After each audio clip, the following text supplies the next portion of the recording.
Are you looking for incredible sounding analog gear with the benefits of digital recall, automation, and not having to use a patch bay? If so, McDSP have the answer.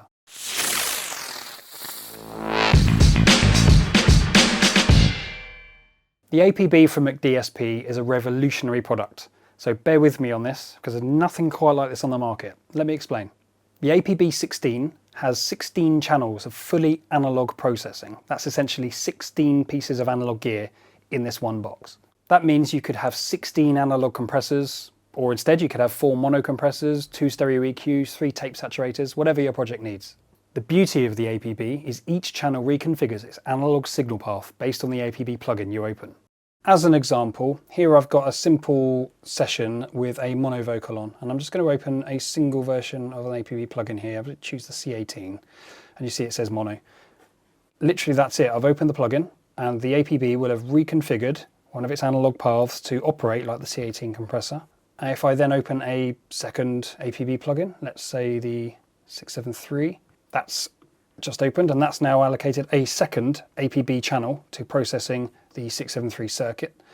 And if I go to a stereo bus here, this is actually a stereo audio channel, and open a third plugin, you can see it gives me the option to open a stereo one here.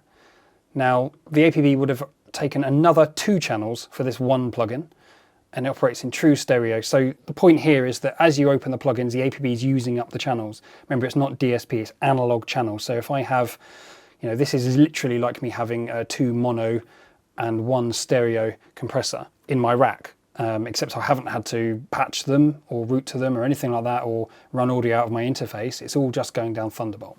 It's that easy. Now let's give you some quick examples on how the APB can sound.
How the APB works is ingenious. As you can see, the APB is connected via Thunderbolt 3, which brings the audio in via 16 channels of high-end converters that ensure your audio enters and leaves the APB at the highest quality.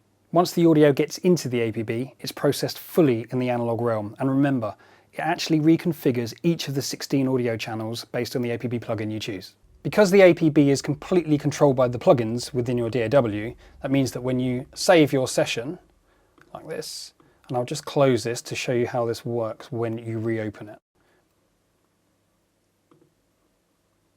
When I reopen the session, you'll notice that all of the plugins reopen exactly as they were left, and that means the APB instantly recalls each of its analog channels exactly as it's configured when you closed the project and you saved it. So this basically means you're getting instant digital recall of an entire analog mix just using the APB. If 16 channels isn't enough for you, you can in fact daisy chain up to 5 APBs off one Thunderbolt port. That's going to give you 80 channels of analog processing in 5 U of rack space. If that still isn't enough for you, you can add another 5 APBs off another Thunderbolt port and give yourself 160 channels of analog processing. And just think about how much rack space 160 analog compressors is going to take up. It's important to note that the APB platform continues to expand over time as McDSP release new plugins for it. All of the plugins are free once you own the hardware. There are no subscriptions or hidden extras. As you can tell, this is a revolutionary product, and this is only the beginning.